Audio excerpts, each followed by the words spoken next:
Top quality और consistent performance के लिए सिर्फ सिल्वर पंप। टॉप क्वालिटी और कंसिस्टेंट परफॉर्मेंस के लिए सिर्फ सिल्वर पंप, नाम याद रखना।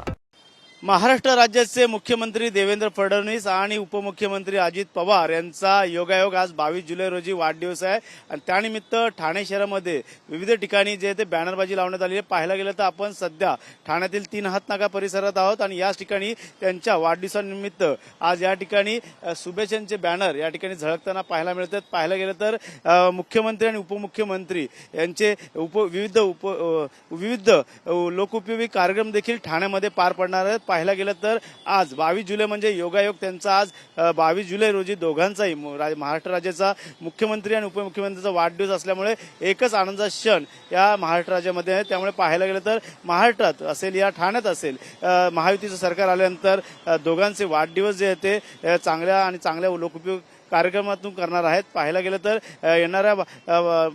येणाऱ्या स्थानिक स्वराज्याच्या निवडणुका देखील येत आहेत। त्यामुळे मोठ्या प्रमाणात आता महायुतीच्या सरकारमध्ये आता एकला चळवळीची भूमिका असणार का, कशा प्रकारचे महायुती म्हणून लढवणार हे देखील पाहणं गरजेचं राहणार। मात्र लोकसभा असेल या आमदारकीला पाहिलं तर एकच नारा दिला होता। त्यामुळे नक्कीच येणाऱ्या काळात आता स्थानिक स्वराज्याच्या निवडणुका आहेत, त्यामुळे वेगवेगळी भूमिका घेणार का हे देखील पाहणं गरजेचं राहणार। मात्र सध्या तरी विविध ठिकाणी लागणारे बॅनर जे आहेत ते मोठ्या प्रमाणात झळकताना आपल्याला पाहायला मिळतात। त्यामुळे पदाधिकारी असेल या कार्यकर्ते यांच्याकडनं अनेक विविध कार्यक्रम करणार आहेत। पाहायला गेलं तर ठाण्यातील राज्याचे मुख्यमंत्री देवेंद्र फडणवीस यांना शुभेच्छा देणारे जे बॅनर जे आहेत ते या ठिकाणी लावण्यात आले आहेत, तर दुसरीकडे अजितदादा पवार यांना देखील शुभेच्छा देणारे बॅनर या ठिकाणी झळकताना पाहायला मिळतात। एकीकडे कमळ तर दुसरीकडे घड्याळ अशा प्रकारचे या बॅनरवरती त्यांच्या पक्षाचं चिन्ह या ठिकाणी दाखवून त्यांनी एक मोठ्या प्रमाणात ताकद या ठिकाणी आपल्याला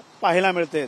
त्यामुळे येणाऱ्या महानगरपालिकेमध्ये आता महायुती सरकार म्हणून महायुती एकला चलोचा नारा घेणार का एकत्र लढणार हे देखील पाहणं गरजेचं राहणार आहे। कॅमेरा अथर्वसह गणेश सुराट, TV9 मराठी, ठाणे।